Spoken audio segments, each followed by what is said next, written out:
अस्सलाम वालेकुम, मैं हूं रज़ा मेकन। आप देख रहे हैं IRK न्यूज़। आइए जानते हैं कुछ ताज़ा तरीन अपडेट्स सदीक जान साहब से। आपको ग्राउंड रियलिटीज़ बताना इसलिए ज़रूरी है ताकि लोगों को पता चले कि असल में पाकिस्तान के अंदर ग्राउंड के ऊपर हो क्या रहा है।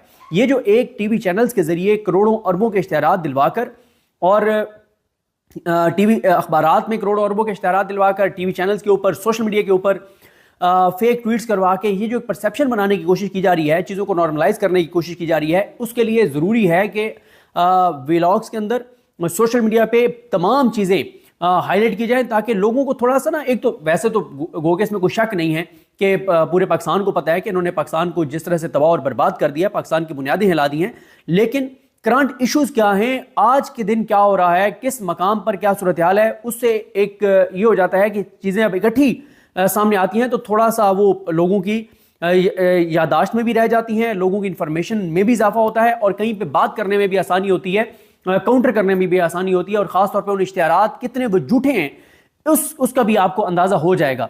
और अगर आप कहें तो ये गलत नहीं होगा कि गांव बसा नहीं लुटेरे पहले आ गए। आप PDM के आने से लेके और अब तक इनके दावे देख लें कि $70 अरब फलाने मुल्क से आ रहा है, $30 अरब फलाने मुल्क से आ रहा है, चाइना सदके बारी और कुर्बान जा रहा है, अमेरिका तो इंतज़ार कर रहा था मियाँ नवाज शरीफ का और शहबाज शरीफ का, सऊदी अरब लाइन में लगा हुआ था, UAE और कतर तो एयरपोर्ट पे बैठे हुए थे उनके लोग तो कि कब शहबाज शरीफ वज़ीर आज़म बनते हैं, PDM की हुकूमत आती है और हम फ़ौरन पाकिस्तान पहुँच के और अरबों डॉलर निछावर कर दें। और मैंने ये कई बार कहा है कि अगर कोई इस पर रिसर्च कर ले और कि जब से ये हुकूमत में आए हैं इन्होंने कितनी इन्वेस्टमेंट के दावे किए हैं तो वो 3 से 4 हज़ार अरब डॉलर के दावे होंगे। इतनी इन्वेस्टमेंट के तो शायद ट्रंप ने अपने 4 साल में, जिसके लिए वो आया है, 4 साल में दावा नहीं किया कि इतनी मैं इन्वेस्टमेंट अमेरिका में ले आऊंगा, जितनी इन्वेस्टमेंट इन्होंने जो PDM ने और उसके बाद निगरान हुकूमत और उसके बाद शहबाज शरीफ के दोबारा आना, इन 3 सालों में जितने इन्वेस्टमेंट के दावे ये कर चुके हैं कि इतनी इन्वेस्टमेंट आ रही है, MOU साइन हो गए हैं, फलाना हो गया, फलाना हो गया, ये सारी चीज़ें।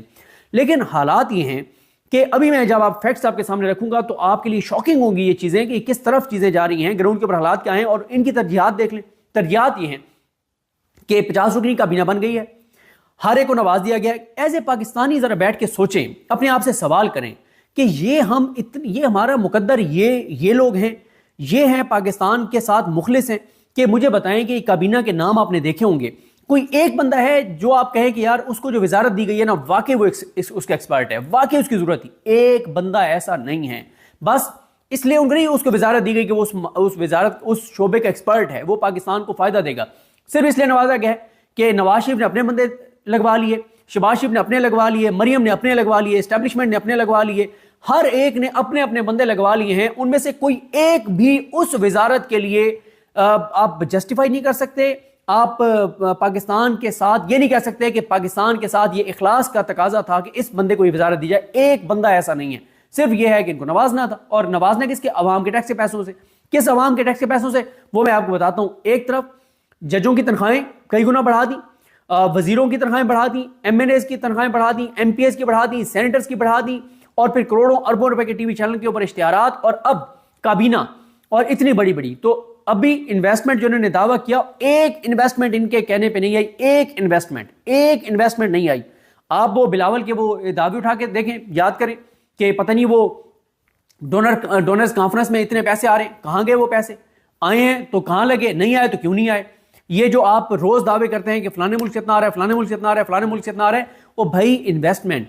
मैं अपने दोस्तों को अक्सर ये मिसाल देता होता हूँ कि बदकिस्मती है हमारी कि हमारा ये जो बलूचिस्तान और KP के जहाँ पे ज़खायर हैं, जहाँ पे मादनियात हैं, जहाँ पे कुदरती ऐसे अल्लाह ताला ने अता किए हुए हमें नेमतें हैं, वहाँ पे दहशतगर्दी के जो हालात हैं, तो मैं अक्सर दोस्तों से पूछता होता हूँ कि 5 लाख, 10 लाख, 15 लाख, 20 लाख की कोई आपको पता है कि कोई हैसियत नहीं है आप इतने पैसों की। यानी जब आप कहें कि किसी ने इन्वेस्ट करना है तो अरबों रुपए में इन्वेस्टमेंट्स होती हैं, करोड़ों रुपए में इन्वेस्टमेंट्स होती हैं।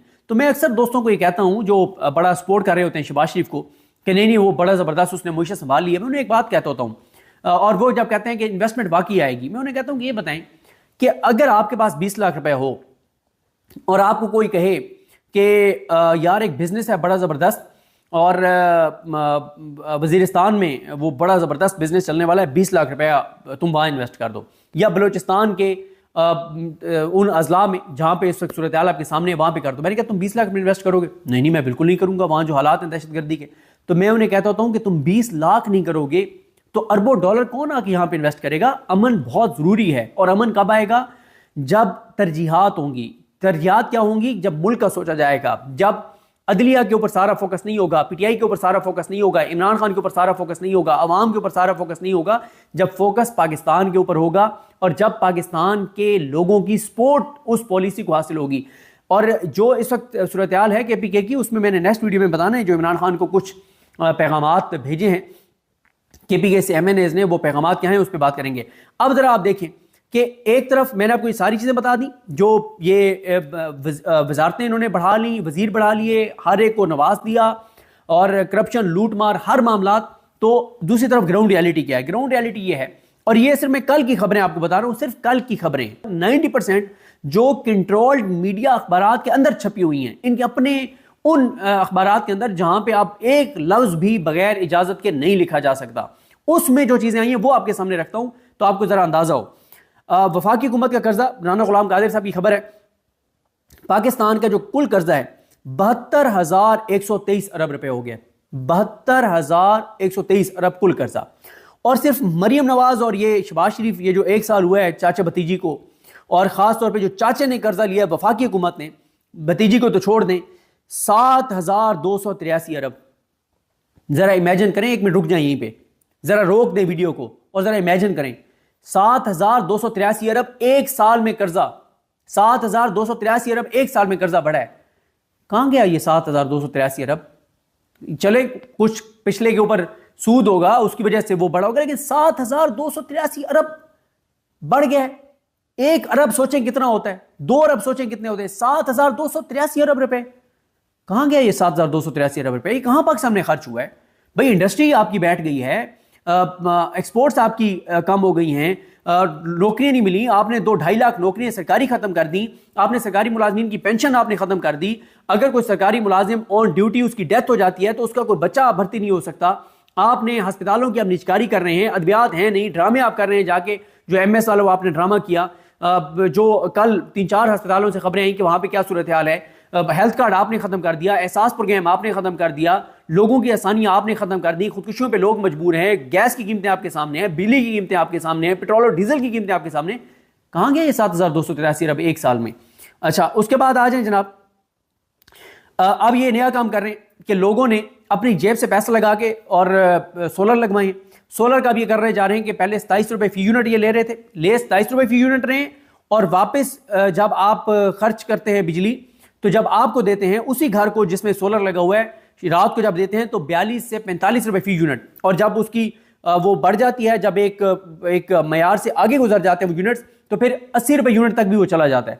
और अब ये कर रहे हैं कि सोलर पैनल जो हैं, सोलर जिनके घरों में लगे हुए हैं, उनसे 10 रुपए फी यूनिट जो है वो, इस पर गौर किया जा रहा है कि 10 रुपए फी यूनिट लेंगे। इस पे इन्होंने मेहताब हैदर साहब ने स्टोरी की हुई है। इसके अलावा आए जनाब, तोरखाम जो है वो बॉर्डर 13-14 दिन से बंद है। एक तो वहां पे फायरिंग भी हो रही है, 13-14 दिन से बंद है, और आज से एक हफ्ता पहले, 10 दिन पहले जो पता चला था, 600 ट्रक वहां पे खड़े थे जिसमें सब्जियां थी, आलू थे, इस तरह की चीजें थी जो खराब होने वाली चीजें थी। 600 ट्रक आज से 10 दिन पहले खड़े थे। और आप देखें, और रोजनामा 92 में मैंने ट्वीट भी किया था, खबर लगी थी कि $30 लाख डेली उसका नुकसान हो रहा है तोरखाम बॉर्डर बंद होने से। 14 दिन से तोरखाम बॉर्डर जो है वो बंद है। तो नाज़रीन, ये थी आज की ताज़ा तरीन अपडेट्स जो आपने जानी सदीक जान की ज़बानी। इसी के साथ अपने मेज़बान रज़ा मेकन को इजाज़त दीजिए। अल्लाह हाफिज़।